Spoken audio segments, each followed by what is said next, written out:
Let's compare the 16-inch MacBook Pro with an M1 Max processor to the latest generation Dell XPS 17.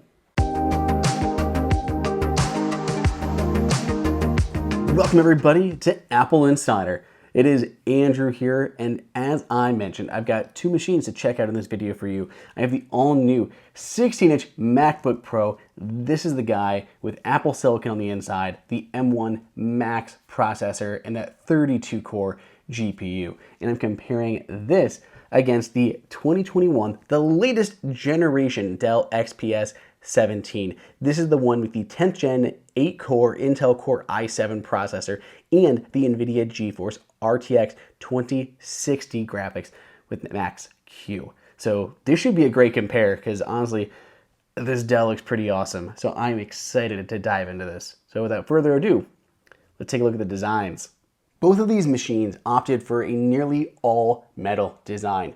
Of course, we're all familiar with the latest generation MacBook Pros that have the all aluminum chassis. They look pretty phenomenal.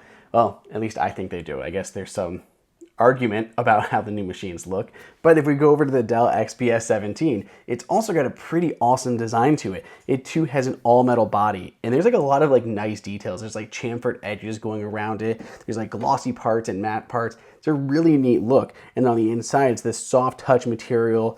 It almost has like a carbon fiber look to it, but it looks pretty great. Like this is a high-end looking machine.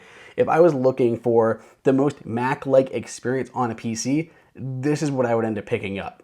It's that good. It very much looks like it's on Apple's level as far as the design and quality of this machine goes. If you want to take a look at the ports, starting off with the 16-inch MacBook Pro, down the left-hand side, we have the MagSafe 3 port, which is, of course, used for power. You can use the 140-watt charging brick to give this thing fast charge 50% in only 30 minutes.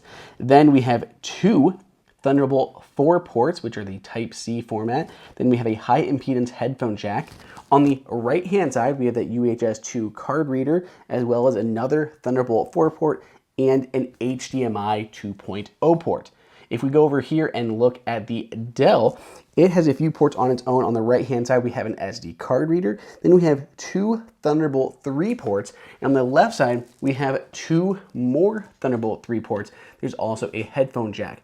In total, the Dell XPS 17 has 4 Thunderbolt 3 ports, while the MacBook Pro has 3 Thunderbolt 4 ports. So there's more Thunderbolt here, but a newer version of Thunderbolt on the Mac. So which one's your preference? I'll leave that to you guys.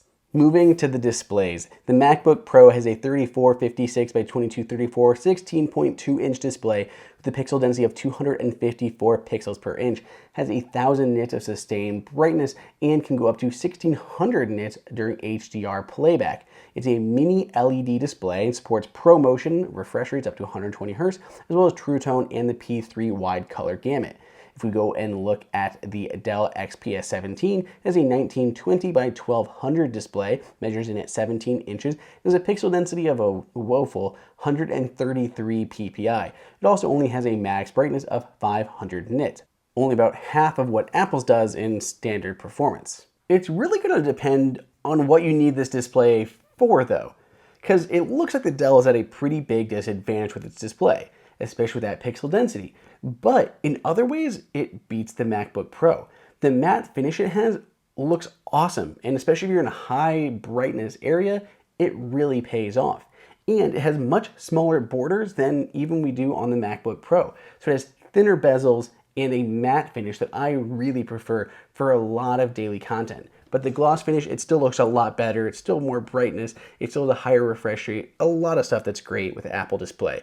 But if you're not using it for content creation or content consumption, the Dell may be the better choice. Of course, both of these machines have built-in front-facing cameras. Apple's 16-inch MacBook Pro has a new 1080p FaceTime camera, which is aided in part by Apple's own ISP built into the M1 Pro or M1 Max processor. On the Windows Dell XPS 17, it only has a 720p RGB camera, but in one benefit, it does have built-in infrared cameras and sensors, which can be used for Windows Hello and facial recognition authentication. So you can have a password, you can have facial recognition, and both of them have fingerprint readers built in. So you have a lot of biometric options on the Windows Dell XPS side, and you have Touch ID on the MacBook Pro. On the MacBook Pro, Apple has 6 total speakers, including force-canceling woofers. Apple supports spatial audio on the MacBook Pro, including support for Dolby Atmos. On the Dell XPS 17, there are 2.5 watt stereo woofers as well as 1.5 watt stereo tweeters for 4 total speakers. Listening between the two, I think they both sound fairly solid. Dell has done a good job compared to many other PC manufacturers with the audio in its machines. Apple does put out a slightly higher amount, a more higher volume of audio from its MacBook Pro, but I'm not going to put either of them down. The one benefit that I really like from Apple is support for Dolby Atmos. It's not incredible like you have an actual Dolby Atmos setup, but it does give you some semblance of spatial audio just through your computer speakers. It's a neat effect, and if you watch a lot of movies or anything that supports Dolby Atmos or spatial audio, I think it's cooler on the MacBook Pro. The Dell XPS 17 has dual array microphones, while Apple has 3 beamforming microphones. Apple supports Bluetooth 5.0, whereas Dell supports Bluetooth 5.1, and they both support Wi-Fi 6. From a usability perspective, I have very little qualms with either of these two machines. With a lot of PCs that I test and try, they're really cheaping out on things like the build quality, the chargers, the feel of the keyboard, all of that stuff. But Dell has knocked it out of the park. I mean, the build of this machine is great in comparison to the MacBook Pro. It still has that all-metal body that I love. Its trackpad is huge and feels great to tap and slide around on. Its speakers sound great, the backlit keyboard looks good, the bezels on the thing are fantastic. There's just a lot to love with the Dell XPS 17. I also love that it uses just standard USB-C power delivery to charge the machine. You don't have to have any weird proprietary special charger, but even the charger that it does come with has a little light on there so you know that it is charging a machine. Just a little touch like that gives it an elevated feel as you're using it. Now let's go ahead and talk about the performance on these two machines. Now, in previous tests for Windows PCs, we'd run them both connected to power as well as just on battery life. And when I tested the Dell XPS 17, both on battery and power, I did not see a big difference at all in terms of the single or multi-core performance in Geekbench. I did see it on the graphics, so we'll come back to that, but we're going to look here just for overall results between these two machines. On the single core test, the MacBook Pro got a 1769, while the Dell got a 984. If we go ahead and look at the multi-core, the Mac got a 12308, whereas the Dell got a 6195 on the multi-core. I did see it dip down to about a 5984 when it's connected just to battery, but I don't think that's a big drop at all. I think that's pretty awesome performance for the Dell, both connected to battery versus power. There's not a big dip off there, and there's definitely no dip off on the Mac. Turning to Cinebench R23, the MacBook Pro scored a 1532 on the single core and an 882 on the Dell for that single core.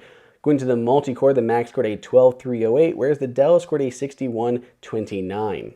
If we compare the graphical performance of Apple's own 32-core GPU inside of the M1 Max processor to the NVIDIA GeForce RTX 2060 graphics inside of the Dell XPS 17, inside of the compute test for Geekbench, we are getting a 68950 on the Mac and a 26534 on the Dell when it's connected to just the battery, no direct power. But when we do plug it into power, we get a much better score on the Dell. It goes all the way up to a 68730. So definitely some big performance gains on the Dell when it's connected to power versus just running on battery life. So that about rounds it out. I'm very impressed with how these two machines stack up. This is the most Apple-esque PC that I have tested to date. I mean, the fact that they've shunned pretty much all ports except for Thunderbolt 3 and a single SD card slot is very Apple-esque, even as Apple went away from that with the latest MacBook Pro bringing back more ports such as HDMI. But still, this is a great attempt at Dell to create an Apple-like machine in the PC space. They've done an amazing job. There's of course a big advantage to Apple Silicon in the MacBook Pros, but I expect that we're going to see Windows catching up sooner rather than later as Intel really starts to push things forward with its next generation CPUs. Let me know what you guys think. If you want to grab either of these, there are links down below in the description, and let me know what you think on Twitter at Andrew_OSU. Otherwise, I'll check you all in the next video.